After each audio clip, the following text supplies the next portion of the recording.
ఎగరాలంటే ఎగరాలి అంటాడు మన పార్వతీ. ఓ పార్వతీ సింగ్ గారు, మిమ్మల్ని అండి. ఏంటినా పిలుస్తుంటే పట్టించుకోవట్లేదు? బారిస్టర్ పార్వతీ సింగ్ గారు.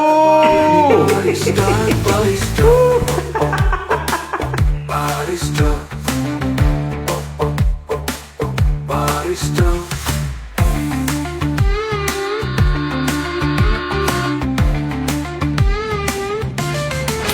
అర్థమైందా రాజా? ఓ పార్వతీశం, ట్రైన్ ఒగ్గేస్తా ఉంటే ఇంకా పడుకుని ఉండవేంది? లేచి లగెత్తవయ్యా.